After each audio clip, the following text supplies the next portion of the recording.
যুক্তরাষ্ট্রের টি-20 বিশ্বকাপের জন্য চূড়ান্ত প্রস্তুতি নিচ্ছে বাংলাদেশ দল। এদিকে মিরপুরে ব্যস্ত মুশফিক মুমিনুলরা। মূলত লাল বলের ক্রিকেটার, জাতীয় দল থেকে বাদ পড়া কিংবা আশেপাশে থাকা ক্রিকেটারদের নিয়ে গড়া বাংলাদেশ টাইগার্সের ক্যাম্প শুরু হয়েছে রোববার। চলবে 3 ধাপে। কোচ সোহেল ইসলাম বলেছেন, জাতীয় দলের বিকল্প ক্রিকেটার প্রস্তুত রাখাই হবে মূল লক্ষ্য। রোববার সকালে মিরপুরের একাডেমি মাঠে অনুশীলনে ব্যস্ত বিসিবির হাই পারফরম্যান্স ইউনিট। পরবর্তী ধাপে যেতে স্বপ্নাতুর চোখে নবীন ক্রিকেটাররা প্রস্তুত হচ্ছে ক্যাম্পে।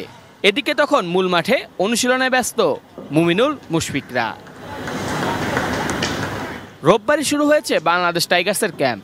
তৃতীয়বারের মতো আয়োজিত এই ক্যাম্পে মূলত আছেন লাল বলের ক্রিকেটার, জাতীয় দলের আশেপাশে থাকা কিংবা সম্প্রতি বাদ পড়া ক্রিকেটাররা।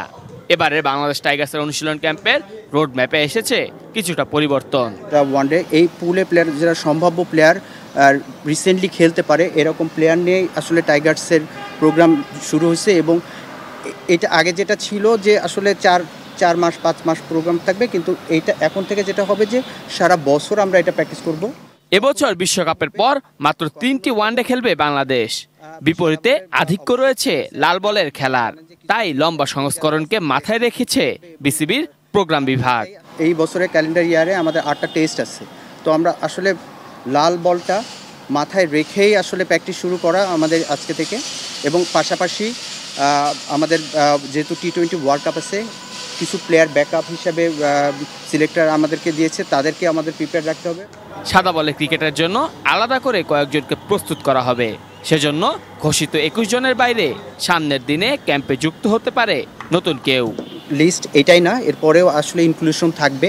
কিছু প্লেয়ার দিবে যারা ওয়ানডেতে আসলে আমাদের এই টিমের মধ্যে থাকতে পারে।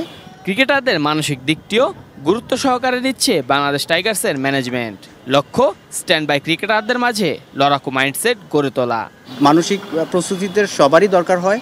এটা কোচ এবং যে প্লেয়ার আছে তার সাথে কমিউনিকেশনটা খুব ভালো হওয়া দরকার, এবং তাদেরকে কথা বলা, মোটিভেট করা। এবং মেহেদী হাসান মুন্না, এটিএন নিউজ, ঢাকা।